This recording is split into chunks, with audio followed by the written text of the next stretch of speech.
It is in the Bible that we do find answers to our questions according to the perfect will of God, and it's an encouraging time to turn to the Bible to look for biblical answers, because God is opening up His Word to reveal many things that are found therein. And we've been witnesses of this, we've experienced this, that the Lord has revealed many things that we just never knew, that nobody knew prior to this time, because it's the time of the end. It is the end stage of Earth's history, and that's exactly where we're at, where we're living. Time is running on, and we were incorrect. We were wrong to think that 2011 would be it. And we've learned since then that the biblical information, the biblical evidence, is pointing to the year 2033 in a way that is, it's not a year that has just a little bit of support, but it's a year that has an incredible amount of support that is being pointed to by the biblical evidence in a very strong way. And when we look back at the first coming of Christ, we see a pattern that is in place, and a pattern that we are within the framework of right now, and it's continuing to unfold year by year, year by year. Even if we only had the one fact that Christ died and rose from the dead and completed His coming in the year 33 AD, and 2033, obviously, is 2,000 years from that point, that alone would be sufficiently strong for us to look to the year 2033 with good expectation for our own resurrection. But it's not alone. There are about 36 time paths, probably 10 or 12 that are equally as strong, others that are supporting. But it is an enormous amount of biblical evidence pointing to that year of 2033. And here we are right within the pattern. And the pattern from creation to the first coming of Christ was how long? How long was it? 11,013 BC was creation plus 33 AD. Because you always add AD dates to the Old Testament date, the BC date. So you get 11,013 plus 33 equals 11,046 calendar years, 11,045 actual years. Now do the same thing with 2033 from creation. 11,013 BC plus 2,033 equals 13,046 calendar years, 13,045 actual years. That's the same time pattern, only a 2,000-year difference. And we know the Bible points to two major time epochs, 11,000 years in the first coming, 13,000 years in the second coming. And that is a major time path. From creation to the year 2033 matches up perfectly as it did from creation to 33 AD. And we're looking back at something that God has fulfilled. He fulfilled 33 AD.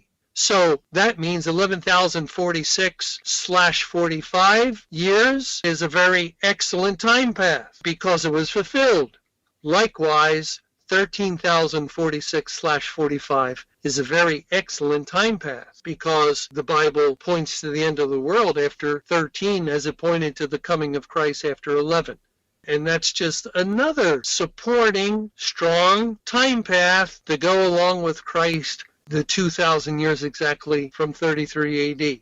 And so we have to acknowledge that we're looking forward at this point in time to a date that has just incredibly strong biblical evidence to support it. Much stronger than 1994. And the date of May 21, 2011 was locked in with 2 or 3 time paths, and God necessarily locked that in because it had to be proclaimed in a certain way in order that man prepare himself for the battle of Judgment Day. And that was all God's doing. And there's no need for us to declare with certainty anything about the year 2033. we'll just keep saying biblical evidence because it is indeed biblical evidence. But we can say that this date is the strongest yet. So it's not as though we're settling for something and, we're just desperate for a date, so we throw another one out there. Some people are doing that every year, but that's not what we're doing at all. The year 2033 is the best yet.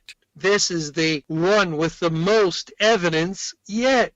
And, of course, it's also something that people who are not truly God's elect are going to pay no attention to because they've had it. They're tired of it. They're not going to give any credence to it at all. And actually, they're doing so according to the prophecy of God. God testified back in Luke 21, verse 26, men's hearts failing them for fear and for looking after those things which are coming on the earth. That's an incorrect translation. Literally, it is telling us men's hearts growing cold from fear, or waxing cold from fear and from looking after those things which are coming on the earth. Now, when you wax cold from something, it means you're no longer doing it. They're not afraid, in other words. They're going away from fear. They're moving on from looking after these things. And since God has saved everyone to be saved, there's no need for a certain sound of the trumpet in order that man take warning. That's all past, which is fine.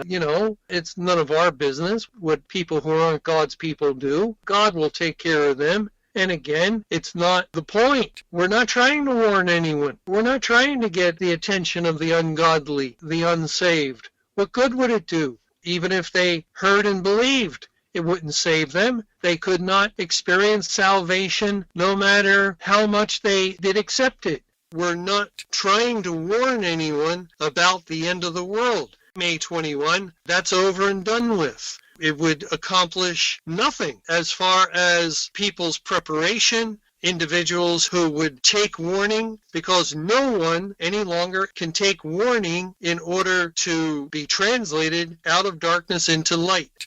The filthy, whether warned or not warned, they cannot become righteous. And the righteous, whether warned or not warned, will remain righteous still. So it's a completely different period of time as far as warning anyone. So that's not our focus at all.